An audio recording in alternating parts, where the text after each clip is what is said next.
In this video, we are going to be covering the topics of Chapter 15, which has to do with lipids. By definition, lipids are biomolecules that contain fatty acids or steroid nucleus. So understand that lipids don't have a set functional group or a set structure within all of them. It's basically divided in these two families. Now, what they all have in common is that they are going to be soluble in organic solvents, but not in water, which suggests that these molecules are non-polar, because remember that water is a polar solvent. The word lipids comes from the Greek word lipos, which means fat. One of the things that you need to understand is that lipids are going to be an important feature in cell membranes, fat-soluble vitamins, and even steroid hormones. So as I was mentioning a few moments before, when it comes to lipids, they can be divided into the family of fatty acids or steroids. As you can see, if we relate what a fatty acid is, the reason why we call it a fatty acid is because we have in this molecule, and I'm highlighting it in green, a carboxylic acid functional group present. The reason why we call them fatty is because, as you can see, and I'm going to highlight in orange, we have a stretch of carbon-hydrogen bonds. This one specifically is just single bonds, but understand that that is a large component of the molecule, that it is non-polar. And remember that when the non-polar character, it is larger in a carboxylic acid, overall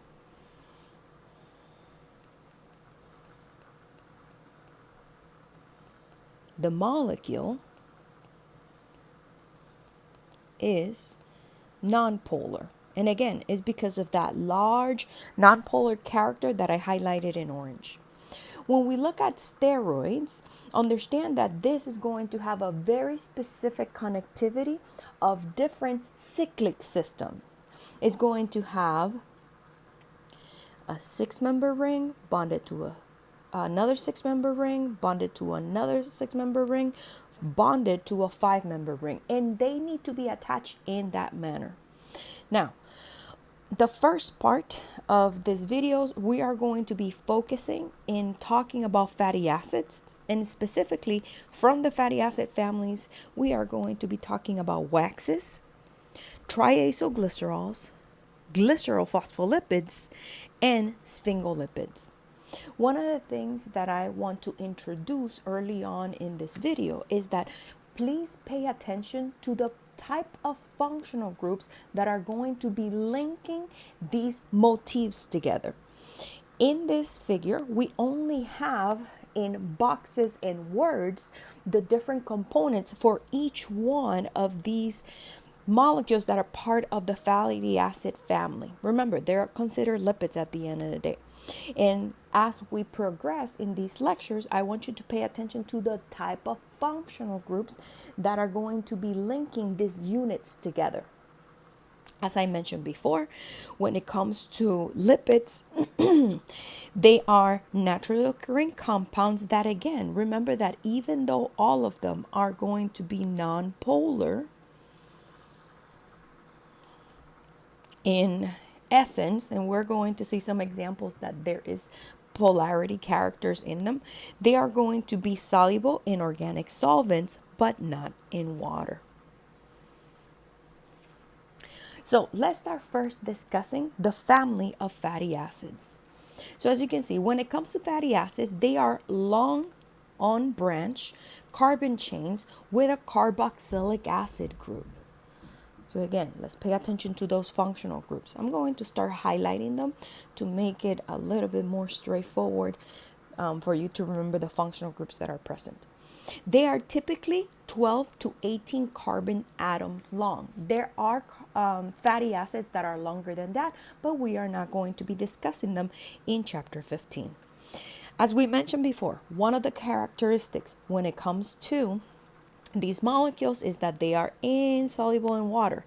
And as I mentioned in the previous slide, is because they have that long carbon chain, that long non-polar character. Now, when it comes to fatty acids, they can be considered saturated when they contain carbon-carbon single bonds in the carbon chain. And they also, if they have carbon-carbon single bonds, they're going to have carbon-hydrogen single bonds. When it comes to an unsaturated fatty acid, understand that they're going to have a carbon-carbon double bond, okay? And carbon-hydrogen single bonds. When it comes to drawing fatty acids, as you can see here, we have 3 different condensed structural formulas that can be drawn to illustrate fatty acids. To be honest with you guys, the ones that I use more commonly are the 2 on the top. Sometimes I do use the one that is stretched out, but it depends if I'm trying to save space.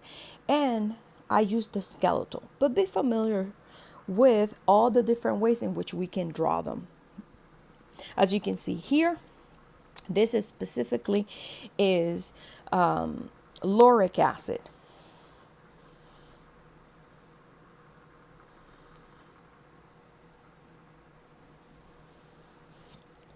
Now, when it comes to chapter 15, table 15.1, it is something that you should have in your notes for your final exam. The reason why it is important is because from table 15.1, you must know the name of the fatty acid, the number of double bonds that it has, and you should know the structure. So again, all the atoms that I highlighted in magenta, you must know for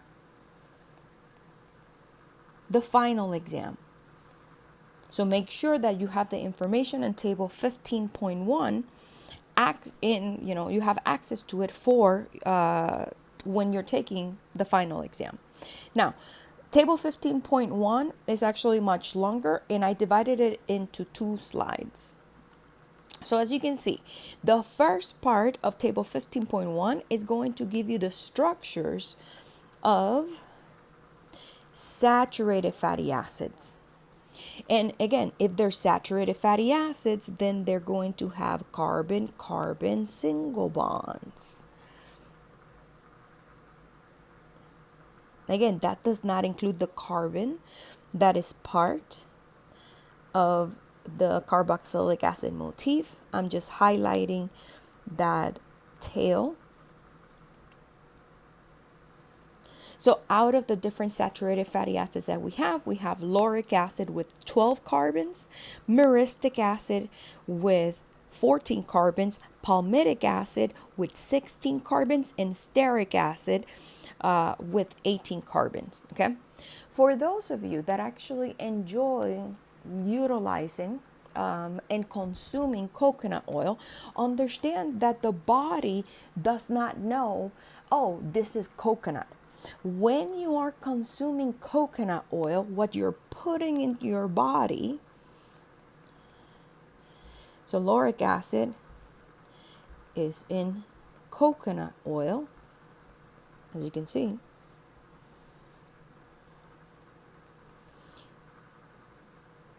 And it is a saturated fat. The reason why I mentioned this is because some people out there claim that eating coconut oil is better for you. Now, remember, your body, when you are consuming these products, looks at this coconut oil specifically in its molecule. So it has been documented that, for example, People that are vegan, which consume no animal products, can develop high cholesterol levels. And the reason is because if coconut oil is consumed in high amount, remember that our body is the body of an animal. So that will be increasing the level of cholesterol in our body, because then we have a high saturated fat diet. So I am not claiming that coconut oil is bad for you. It is good for you because it's a smaller saturated fat compared to lard, which is stearic acid. So this is lard. But at the end of the day, like anything, or for example, like in chapter 13, when we were talking about carbohydrates, these things need to be consumed in smaller portions. So you cannot just eat all the coconut oil in the world. Okay, let's move on to the next class of fatty acids, which are going to be our unsaturated fatty acids, and we're going to start with the monounsaturated fatty acids. Remember that the prefix mono refers to one, and as you can see in these molecules, there is one carbon-carbon bond. Now, when we are dealing with polyunsaturated fatty acids, as you can see, they're going to have more than one carbon-carbon bonds. And I'm highlighting the carbon-carbon bonds. So as you can see, from the monounsaturated fatty acids, we have palmitoleic acid with 16 carbons in length and one carbon-carbon double bond. We have oleic acid, which has 18 carbons in length and one carbon-carbon double bond. Then in the case of polyunsaturated fatty acids, we have linoleic acid, which has 18 carbons in length and two carbon-carbon double bonds. We have linolenic acid, which has 18 carbons also, but three carbon-carbon double bonds. And the last one is arachidonic acid, which it has 20 carbons in length and it has four carbon-carbon double bonds. Now, one of the things that we're going to be discussing further, but you should notice, is that unsaturated fatty acid in nature have a cis carbon-carbon bond arrangement.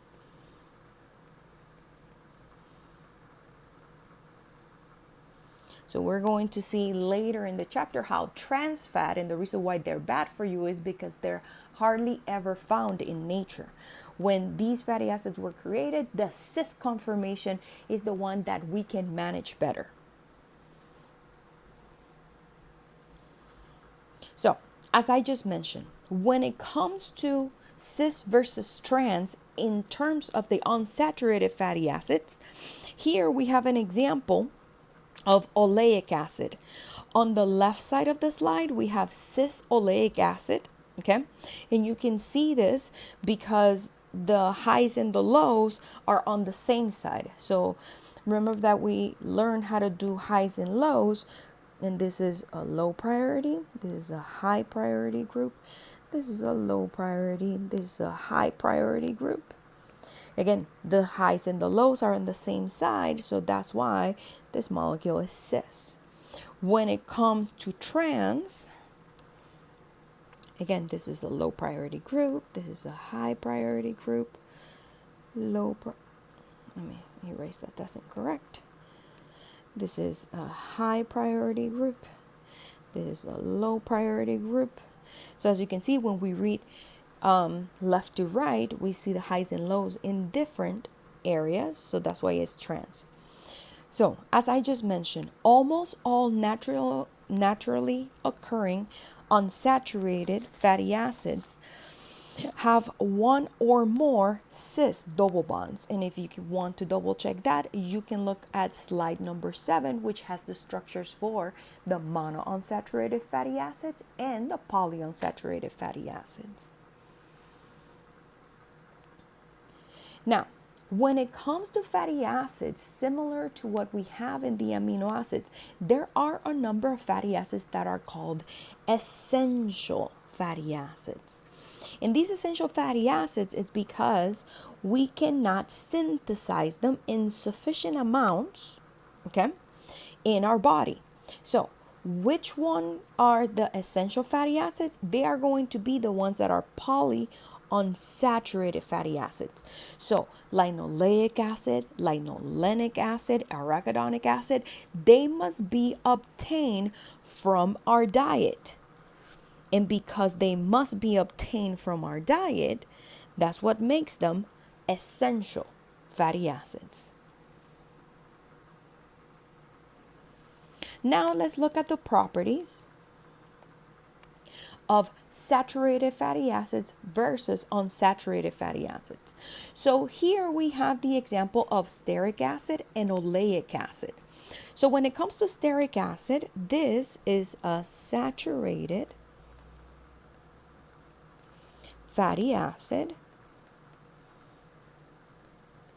And again, the term saturated comes from the idea that this molecule has carbon-carbon single bonds, okay? That's not taking into account the carboxylic acid motif. When it comes to oleic acid, as you can see, it has one carbon-carbon double bond. So that's why this is going to be an unsaturated fatty acid. Now, when we look at both of these molecules, they are both 18 carbons in length.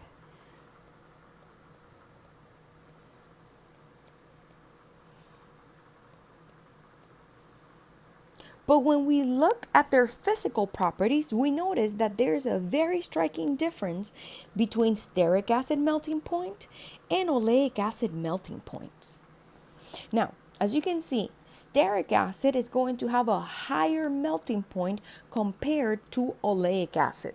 And we may have to start thinking about why is it that this stearic acid fatty acid has a higher melting point compared to oleic acid. The reasoning behind the difference in the melting point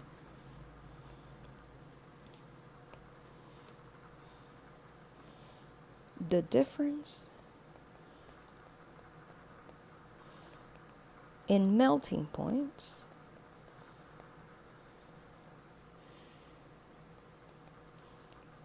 is because of attractive forces.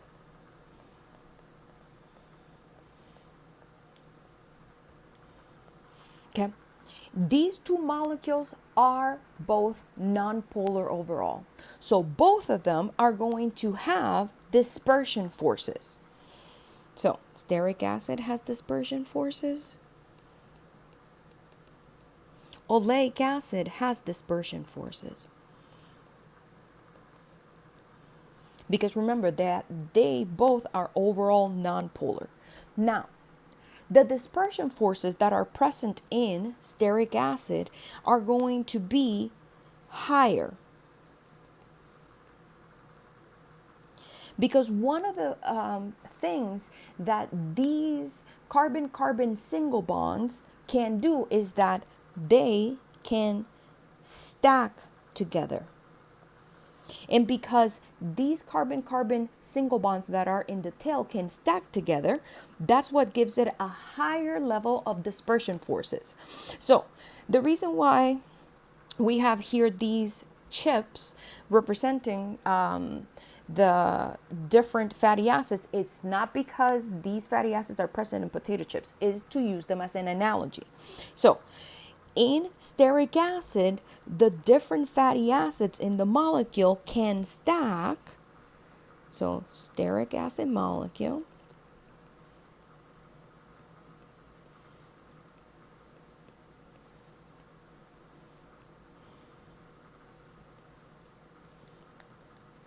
like Pringles chips. On the other hand, oleic acid, because it has that carbon-carbon double bond, that creates, I'm just going to put it in quotation here, it creates kinks in the molecule. And the dispersion forces that are here are going to be less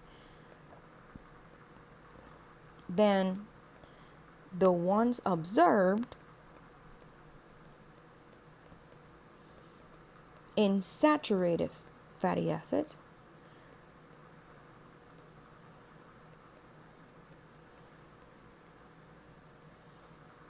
and because of these kinks, when we try or when these molecules try to stack on one another, they don't do a really good job. So the unsaturated fats or the molecules in unsaturated fat, in this case oleic acid,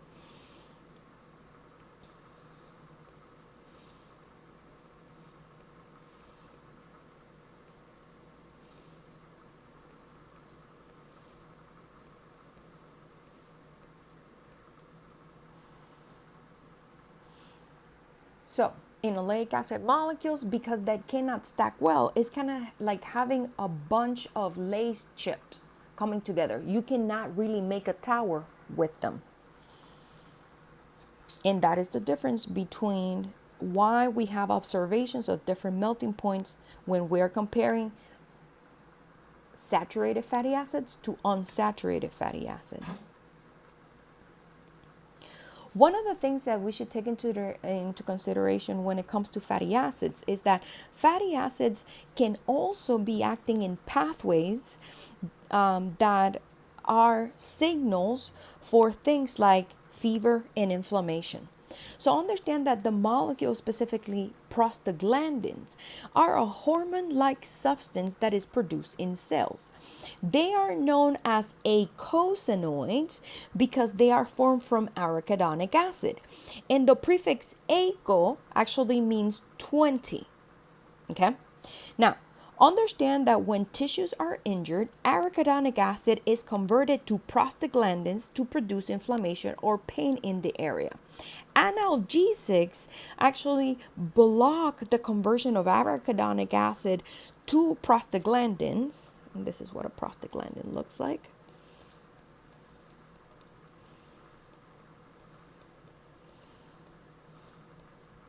So that's why when the signal is pain, fever, and inflammation, we take analgesics to prevent the conversion of arachidonic acid to prostaglandins.